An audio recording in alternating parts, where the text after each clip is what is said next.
নিজৰ পৰিয়ালটো চলোৱাৰ তাগিদাত কৰ্মসংস্থাপন বিচাৰি বহিৰাজ্যলৈ গমন কৰা অসমৰ এজন যুৱকক হত্যা কৰিলে অচিনাক্ত দুৰ্বৃত্তই।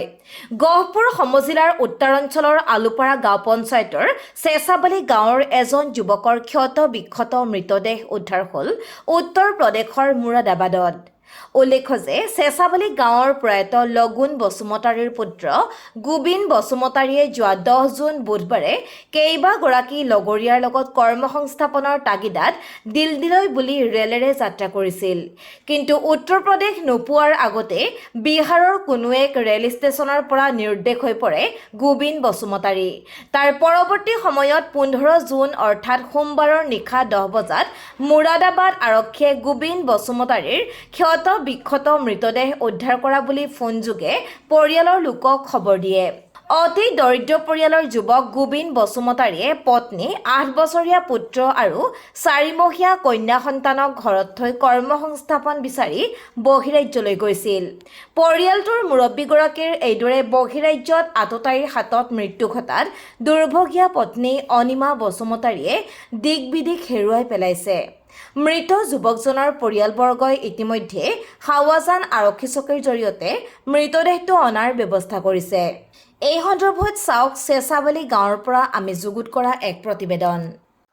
কৰ্মসংস্থাপনৰ তাগিদাত বহিৰাজ্যলৈ ঢাপলি মেলা বহু অসমীয়া যুৱকে বহিৰাজ্যত অকালতে মৃত্যু সাবটিব লগা হয় আৰু ইয়াৰে বহু সংখ্যকে কোনো দুৰ্বৃত্তৰ হাতত প্ৰাণ বিসৰ্জন দিবলগীয়া হয়।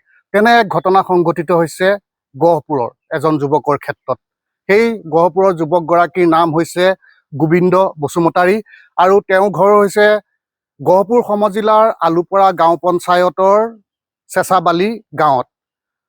বুধবাৰে অৰ্থাৎ 10 তাৰিখে তেওঁ দিল্লীলৈ বুলি ৰেলযোগে গমন কৰিছিলে আৰু বিহাৰ উত্তৰ প্ৰদেশৰ মাজৰ ষ্টেচনতে তেখেতক কোনো অচিনাক্ত অতাতায়ীয়ে নিৰ্মমভাৱে হত্যা কৰে আৰু এই ঘটনা পোহৰলৈ আহে তেওঁ যি যুৱকগৰাকীৰ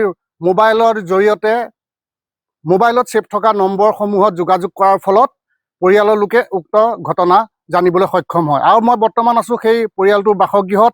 এক অতি দৰিদ্ৰ পৰিয়ালৰ এইটো বাসগৃহ। মই পোনে পোনে আমাৰ কেমেৰাত দেখুৱাবলৈ চেষ্টা কৰিম যে এটি 4 মহীয়া কণমানি কন্যা সন্তান আৰু 8 বছৰীয়া কন্যা সন্তানৰ লগতে নিজৰ পত্নীক প্ৰতিপালন কৰাৰ স্বাৰ্থত সেইজন যুৱকে বহিৰাজ্যলৈ ঢাপলি মেলিছিলে আৰু সেই বহিৰাজ্যলৈ ঢাপলি মেলা কথাই তেওঁৰ কাৰণে এটা কাল হৈ পৰিল। মই দেখুৱাইছোঁ আমাৰ যি ঘৰটো, সেই ঘৰটোৰ এই পৰিয়ালটো তেওঁ 4জনীয়া পৰিয়ালটো চলাবৰ কাৰণে তেওঁ দিল্লীলৈ গৈছিলে আৰু লগত তেওঁ কেইবাজনো গৈছিলে। হঠাৎ উত্তৰ প্ৰদেশ আৰু বিহাৰৰ সমীপৰ এটা ষ্টেচনত যুৱকজন নিৰুদ্দেশ হয় আৰু তাৰ পৰৱৰ্তী পৰ্যায়ত মুৰাদাবাদ আৰক্ষীয়ে যোগাযোগ কৰি এই পৰিয়ালটোক জনায় যে তেওঁলোকৰ যি গোবিন্দ বসুমতাৰী, সেই গোবিন্দ বসুমতাৰীক কোনো আততায়ীয়ে নিৰ্মমভাৱে হত্যা কৰে আৰু বৰ্তমান সেই মৃত যুৱকজনৰ যি নশ্বৰ দেহ অনাৰ কাৰণে ব্যৱস্থা কৰিছে। ইয়াত যথেষ্ট সংখ্যক গাঁৱৰ ৰাইজ উপস্থিত হৈছে। মই প্ৰথমতে এজন গাঁৱৰ জ্যেষ্ঠ ব্যক্তি আছে, মই তেখেতৰ পৰা জানিবলৈ চেষ্টা কৰিম। আপুনি ঘটনাটোৰ বিষয়ে কি ক'ব? মই ঘটনাৰ বিষয়লৈ কেতিয়াবা মইতো ইমান বিশেষকৈ বৰ্তমান গম পোৱা নাই, তথাপিও আৰু যিখিনি জানো মানে বুধবাৰ দিনাখন সেইদিনাখন 10 তাৰিখ গধূলি সময়ত ওলাই গৈছিলে ঘৰৰ পৰা। আৰু আপোনালোকে নিশ্চয় দেখিছে কেঁচুৱা আছে, 4 মহীয়া এটা, আকৌ 8 বছৰীয়া ল'ৰা এটা আছে। তেওঁলোকৰ যেনিবা আকৌ ঘৰৰ অৱস্থাটো দেখি আছে। তথাপিও যেনিবা সি বাহিৰত গৈ পেলাই যে কামটো কৰি পেলাই ঘৰখন চলাম বা সেই ল'ৰা ছোৱালীকেইটা ভালকৈ পঢ়া শুনা কৰিব পাৰোঁ সেই বুলি কৈ পেলাই যেনিবা বাহিৰত ওলাই গৈছিলে। তাৰ যোৱাৰ পিছতে যে এনেকুৱা যে ঘটনা হ'ব আমিও ভুলতো ভবা নাছিলোঁ।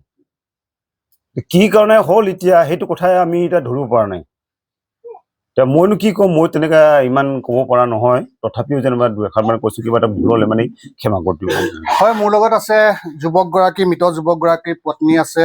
মই তেখেতৰ পৰা জানিবলৈ চেষ্টা কৰিম। আপুনি এই আপোনাৰ স্বামীৰ মৃত্যুৰ খবৰটো কেনেদৰে পালে? মোবাইলত পাইছোঁ, ফটো পঠিয়াইছিলে। ফটো পঠিয়াওঁতে পালোঁ, পাই কিনে ফোন কৰিছে পুলিচৰ থানাৰ পৰা। ফোন কৰি কিনে কৈ পঠিয়াইছে আপোনালোকে চিনি পাওঁ না নাপাওঁ বুলি ফটো দিছে। মই কৈছোঁ চিনিটো আমাৰ মোৰে হয় বুলি মই কৈছোঁ। তাহাঁত আৰু সিহঁতে যোগাযোগ কৰিছে, কৰি কিনে খবৰ লৈছে আৰু আমাৰ গাঁৱৰ ফালৰ পৰাও লৈছে, যোগাযোগ কৰি থানাত লৈ গৈছে। আৰু এতিয়া ডেড বডি অনাৰ ক্ষেত্ৰত কেনেকুৱা ব্যৱস্থা গ্ৰহণ কৰিছে আপোনালোকে?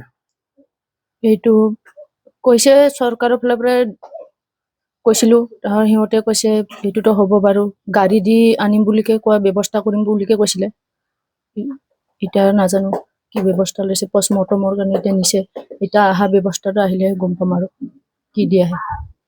হয়, ক'ব লাগিব যে অতি দুখৰ বিষয় যে এইগৰাকী মহিলা 4মহীয়া কেঁচুৱা আৰু 8 বছৰীয়া এটা কন্যা সন্তানৰ সৈতে পৰিয়াল পোহপাল দিবলৈ যুৱকজনে বহিৰাজ্যলৈ ঢাপলি মেলিছিলে আৰু বৰ্তমান যুৱকজনৰ নশ্বৰ দেহে এই স্থানলৈ ঘূৰি আহিব। আৰু এই সমস্যা গহপুৰত এতিয়াই নহয়, ইয়াৰ পূৰ্বেও গহপুৰত কেইবাজনো যুৱকে এনেকৈ বহিৰাজ্যত গৈ পেলাই আততায়ী হাতত নিৰ্মমভাৱে হত্যাৰ বলি হ'বলগীয়া হোৱা ঘটনা হৈ আছে। এই ক্ষেত্ৰত আমি অসম চৰকাৰৰ লগতে গহপুৰৰ বিধায়কক আমি আহ্বান জনাম যে এই যি দুৰ্ভগীয়া মহিলাগৰাকী আছে, এই মহিলাগৰাকী 4মহীয়া কন্যা সন্তান আৰু 8 বছৰীয়া পুত্ৰ সন্তানৰ মুখলৈ চাই এই পৰিয়ালটোৰ কাৰণে যি পাৰে সেই ব্যৱস্থা গ্ৰহণ কৰক।